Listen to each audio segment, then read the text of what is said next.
Guys, get it together and come up with a vision. Get it together and come up with a business plan. The YDC has got the business leaders of this community. All of these people know how to do a business plan. They're running businesses. So give us some vision so that we can work together with them. And I'm sorry, but in all respects, I cannot take $8,000 or $9,000 or $10,000 of the taxpayers of Yarmouth Town money and give it to any organization without knowing what they're going to do with it, or better yet, what they did with it last year, because we haven't got an audited statement. What's wrong with this picture? We just can't do it. And I say vote it down. I don't care what, if we had, I would say the same thing if Councillor Pink was here. I would vote exactly the same way because I'm so frustrated. They've had 2 years to get this business plan before us, and they haven't done it. We haven't even seen an audited statement. So I can't imagine anyone supporting this motion. I mean, really, because we are asking other groups to come forth. I won't be supporting this motion because one of the reasons is because over the last 3 years, it hasn't been in the taxpayers' best interest. I'm kind of disappointed in a way that the CAO hadn't really looked at this and commented on it in a way that advises us that this is not a good deal for the citizens and the taxpayers of Yarmouth. You really ought to look at this. You ought to look at it real hard. It's not a bang for your buck. It's not money well spent. It's costing, what I figure here, $20,000. It costs us $108,200 to do this. You know, I mean, I don't want you to get your nose out of joint, but it has to be said that I don't feel that we got enough information. I know I haven't. I was waiting for the CAO, especially now that this is really crunch time, to say, you know, this is not a really good deal. This is not a really good, this is not responsible thing to do as a councillor. You could be held liable, you could be, you know, we've just got finished with the Industrial Commission SWAT, we ain't done with that yet. We're not finished with that yet.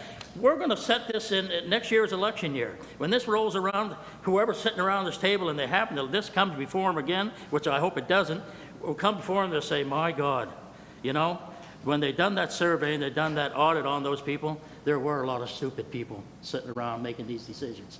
And so, like I said, you know, we're spending maintenance, $4,000. We're spending RCMP office $4,000. Flower baskets, Christmas trees, Seafest. That's a total of $20,000 at a cost of $108,000. Do your math. I wasn't. It's here. I wasn't all that great in math, but it's right here before me. And I'm really disappointed in this, and I'm disappointed even in Councillor Pink even making that motion.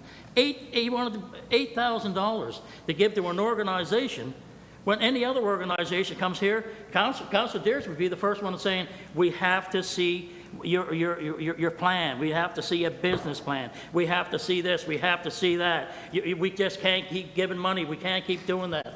The mayor put a big thing in the paper 2 weeks ago.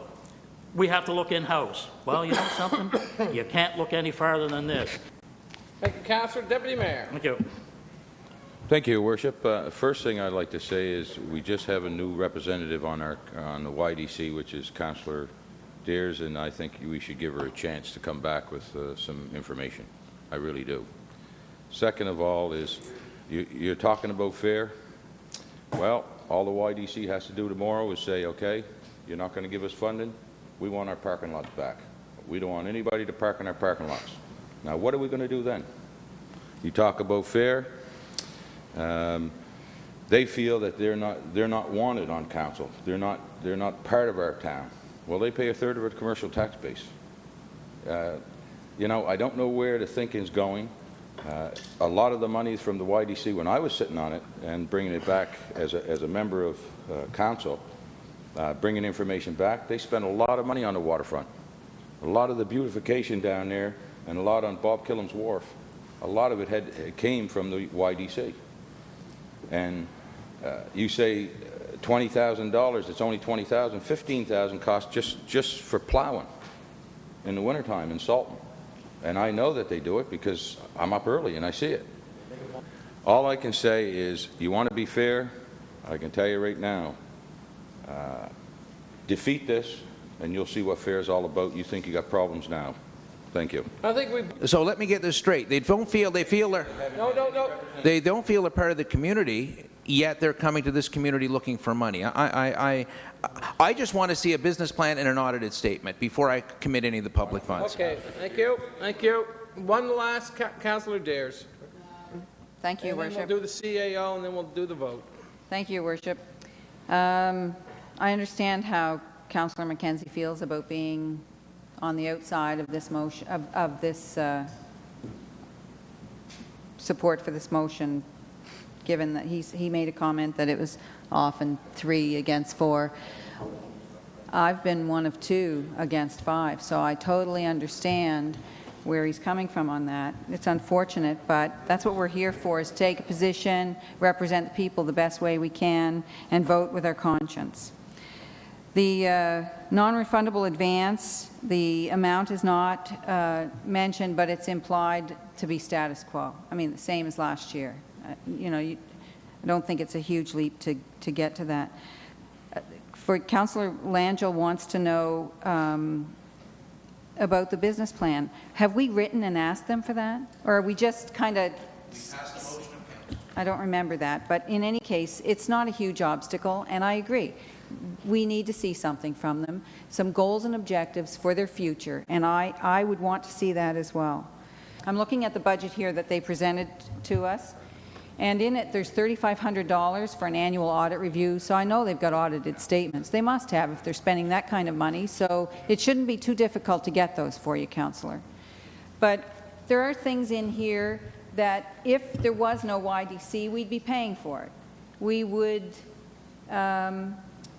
we'd be paying, there's only $5,000 budgeted for maintenance, so that might explain why the parking lots are in the state they're in. $5,000 wouldn't go very far given the real estate they own in parking lots downtown. And $15,000 is for snow removal and salting.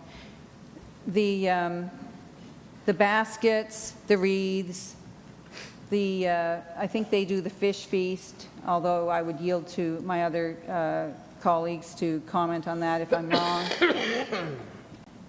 But ultimately, those parking lots generate almost $50,000 in revenues.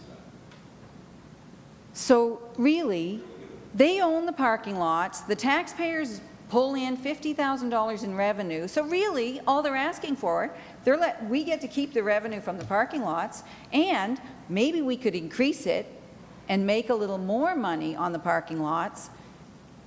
And then, I mean, we're really just talking about half of the 100,000 now, aren't we? I just don't think it's a lot to ask to maintain the status quo until budget's approved. You know, we can have our kick at this again when we go through budget, but in the interests of allowing the YDC to continue to operate in the manner that they have operated for decades, I don't think is unreasonable for another few months. So, question on the motion. Question. Question's been called. All those in favor? Aye. Contrary? Motion's defeated. Councillor Dares. Your Worship, I give notice of motion that at the next meeting I will be moving a motion to reconsider